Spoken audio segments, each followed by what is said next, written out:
ఉద్యమ వందనాలు. ఈ వేళకి 5,842 రోజులు అంటే 16 సంవత్సరాలు.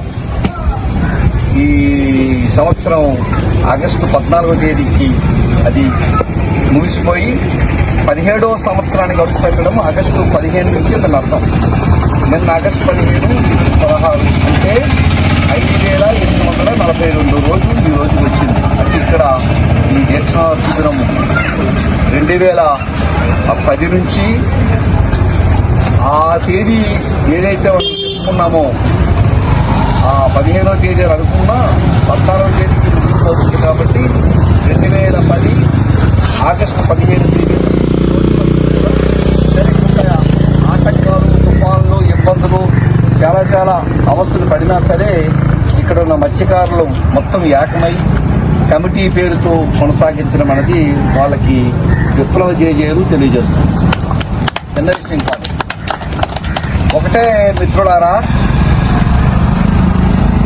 థర్మల్ వ్యతిరేక పోరాట కమిటీ అప్పుడున్న ప్రాధాన్యత ఇప్పుడు ఆ రద్దు అనే అంశం దగ్గరకు వచ్చేటప్పుడు రద్దు అయిపోయింది. కాకపోతే భూములు వాళ్ళ చేతిలో, ఏ బ్యాంకుల చేతిలో యాజమాన్యం ఆనాడు నిర్మించినటువంటి ఫ్యాక్టరీ యజమాని అక్కడ బ్యాంకులో కుదవబెట్టిందో ఆ భూములని కూడా వాళ్ళు వేలా వేసి వాళ్ళకు కావలసిన 190 కోట్ల రూపాయలకు సంబంధించి ఒక ప్రైవేటు వ్యక్తికి అది ఆ బ్యాంక్స్ కూడా వేలం ద్వారా డబ్బులు రాబెట్టుకోవడం ప్రయోజనము, అటు కాంట్రాక్టర్ కి ప్రయోజనం, అంటే ఆ ఫ్యాక్టరీ యజమానికి ప్రయోజనం, అక్కడ కొత్తగా కొన్నవాడికి ప్రయోజనం, అమ్మిన బ్యాంక్స్ కి ప్రయోజనం.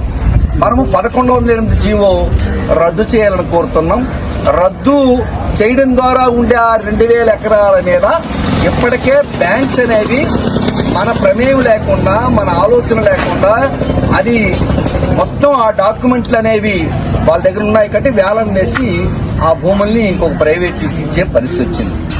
రద్దవడం ద్వారా ఇప్పటికేవైతే లీజ్ భూములుగా మీరు పొందుతున్నారో ఆ డబ్బులు మీరు ప్రతి సంవత్సరం కట్టించి మీరు దాని తాలూకా ప్రయోజనాన్ని పొందుతున్నారో, ఏ మేరకు పొందుతున్నా ఆ జీవో రద్దు అయిన తర్వాత దాని ఫలసాయంగా దాన్ని అనుభవించడానికి ఆ భూమి మీకు ఉపయోగపడుతుందన్న ఒక ప్రధానమైన ఒక పెద్ద డిమాండ్తో, కోరికతో మాత్రమే ఆ 1108 జీవో అని రద్దు చేయాలని మనం కోరుతున్నాం. ఇది మీ అందరికీ అర్థమయ్యే విషయం.